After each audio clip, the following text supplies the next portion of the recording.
Ek dien geen ander God nie, en niks is meer belangrik nie,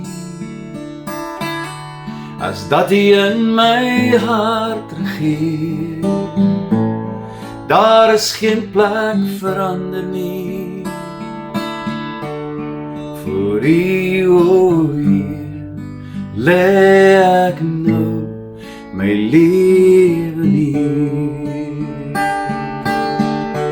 Voor U, o Heer, lê ek nou my lewe neer.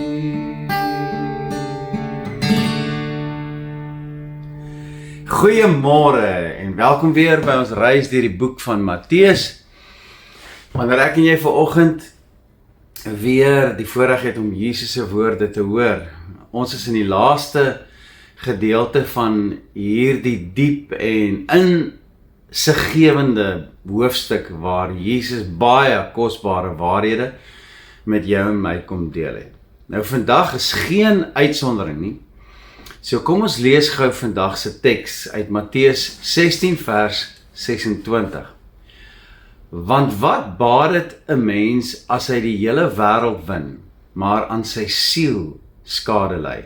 Of wat sal 'n mens gee as losprys vir sy siel? Nou hierdie is een van die diepste vrae wat Jesus ooit gevra het. Want Jesus praat nie hier van geld, besittings of sukses of status nie. Hy praat van die siel van die mens. Die deel van jou wat ewig gaan lewe.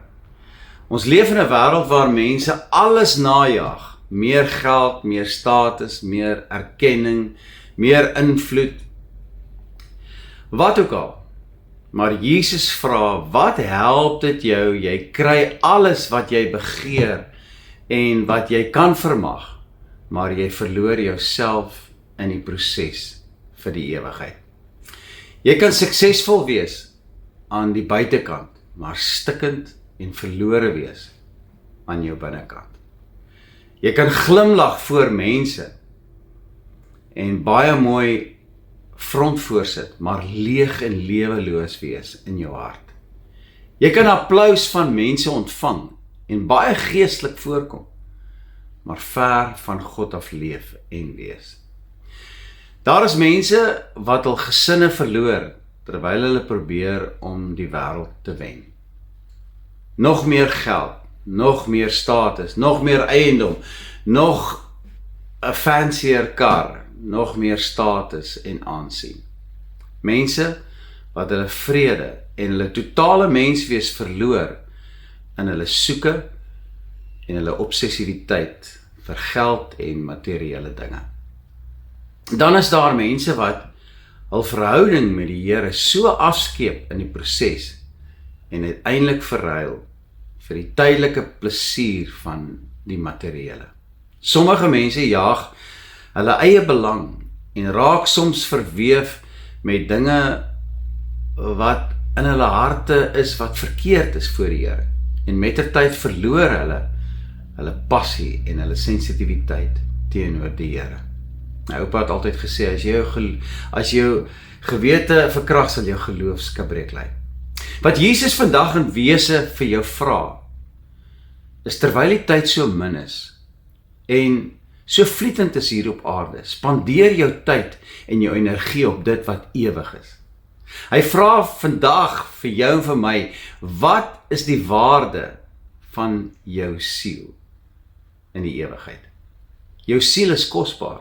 So kosbaar dat Jesus sy lewe gegee het aan 'n kruis om jou siel te kan red. Die wêreld sal jou altyd druk op jou sit om meer te hê, om volgens hulle pype te dans. Maar God roep jou om nader aan hom te leef. Want aan die einde van die dag gaan jy voor hom staan. Hoeveel geld het jy gehad? Gaan nie die vraag wees nie. Hoe bekend was jy? Gaan hy jou nie vra nie. Hoeveel mense het jy gevolg? Gaan hy jou ook nie vra nie. Die groot vraag gaan wees, het jy my geken? Het jy Jesus geken? Het jy jou siel bewaar? Het jy vir God geleef? Want alles op aarde hier is maar net tydelik. Huise vergaan, geld verdwyn, roem vervaag, maar jou siel leef vir ewig voort. Dis hoekom jy nie jou vrede moet verkoop vir sukses nie.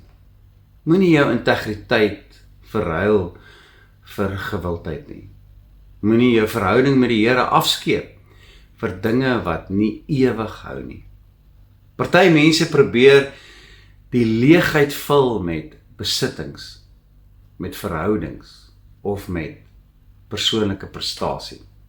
Maar net Jesus kan daai vakuum in jou siel vul. Net Jesus kan red met sy Heilige Gees.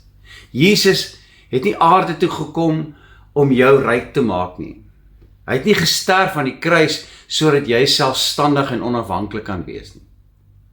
Soms is dit die juiste ding wat ons nou genoem het, wat ons weghou van hom en 'n verhouding met hom. Soos in Markus 10 vers 19, toe Jesus met die ryk jong man gepraat het, was dit die geval. Hy het gekom om jou en my siel te red. Hy het gekom om vir jou en my 'n ewige bestemming te verseker, deurdat hy vir jou en vir my gesterf het aan die kruis. Miskien voel jy vandag moeg, dalk leeg of dalk ver van God af in jou reis na materiële. Dan herinner hierdie teks jou siel is nog steeds waardevol en kosbaar vir God. Jy is meer as jou werk en jou rykdom. Jy is veel meer as jou mislukkings. Meer as die mense om jou en hulle opinies.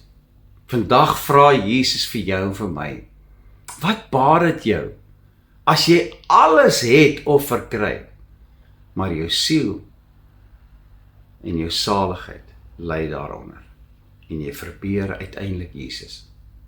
Om Christus Jesus te ken, sê Paulus, oortref alles in waarde. Om hom as wins te verkry, is by verre die grootste bate en rykdom wat 'n mens in jou lewe kan verkry.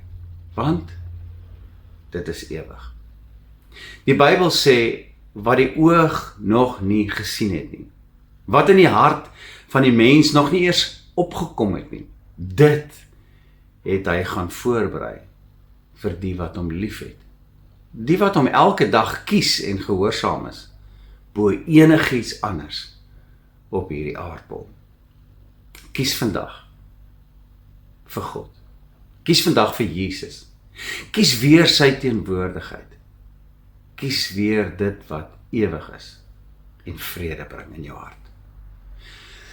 Want 'n mens met Jesus in sy hart en die vrede in sy hart wat alle verstand en denke te bowe gaan, omdat hy weet hy is gered. Hy is baie ryker as iemand wat die hele wêreld in sy hand vashou, sonder dat God in sy hart of in sy lewe is.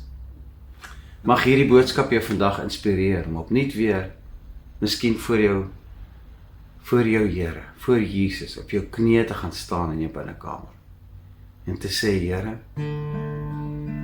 ek kies U bo alles. Ek kies U weer opnuut. Miskien het jy ontspoor en is jy op 'n baan waar jy besef dat jy miskien weer nodig het om daardie keuse te maak. Jy sien, liefde vir hom is 'n keuse. Ek dien geen ander gode nie, en ek is meer belangrik nie, as dat U in my hart regeer. Daar is geen plek verander nie,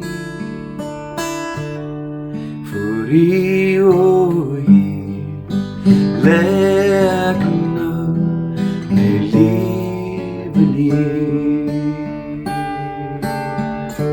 Voor